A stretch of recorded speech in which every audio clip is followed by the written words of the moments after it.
berdua dong ya teman-teman presentasinya.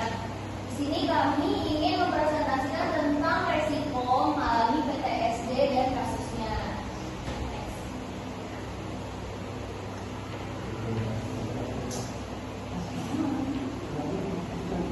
Apa sih PTSD itu? Teman-teman ada yang tahu nggak?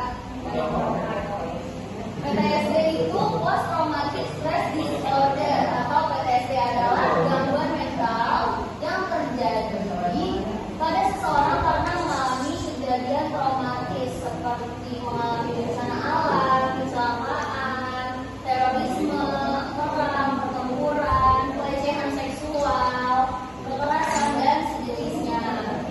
Lalu gangguan PTSD ini kondisi yang cenderung membuat penderitanya merasa cemas dan takut saat melihat peristiwa traumatik tersebut.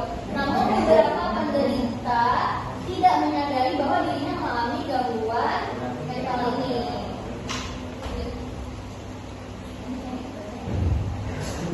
Selanjutnya ada gejala. Berikut adalah gejala umum dari PTSD. Di sini ada beberapa poin ya teman-teman. Yang pertama adalah munculnya ingatan kejadian masa lalu yang menakutkan sehingga akan sangat mengganggu penderitanya. Yang kedua, sering bermimpi buruk yang berkaitan dengan kejadian traumatis tersebut. Ketiga, cenderung menghindari tempat atau hal-hal yang berkaitan dengan kejadian traumatis.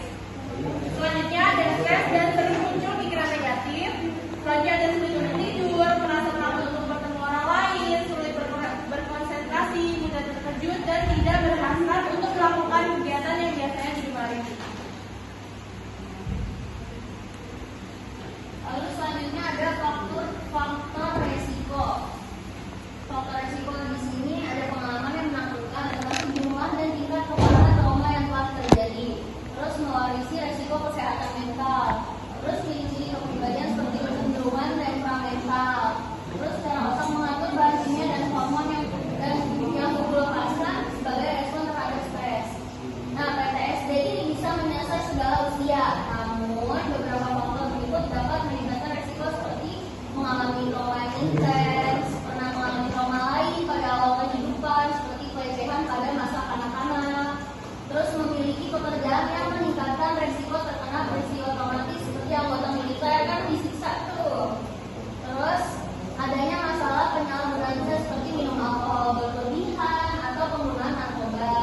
Lalu memiliki anggota keluarga saudara dengan masalah mental karena bisa ngomong dari dia. Selanjutnya ada pengobatan dan psikoterapi untuk PTSD dan beberapa jenis psikoterapi yang dipilih oleh dokter untuk menangani PTSD antara lain. Yang pertama itu terapi paparan atau expose terapi yang dilakukan dengan mendekati pasien terhadap situasi atau hal yang bersangkutan. Dan yang kedua adalah terapi kognitif atau kognitif behavioral terapi atau bisa disingkat dengan CBT, yaitu terapi bicara untuk membantu penderita PTSD mengenali pola pikir dirinya sendiri yang dapat mempengaruhi emosi. Untuk obat-obat yang bisa diresepkan oleh dokter untuk penderita PTSD diantaranya itu obat anti cemas. Obat ini digunakan untuk meredakan kecemasan pasien PTSD yang berlebihan karena traumanya. Obat ini biasanya diresepkan oleh dokter dalam waktu singkat saja. Yang kedua adalah Prasodin. Prasodin digunakan untuk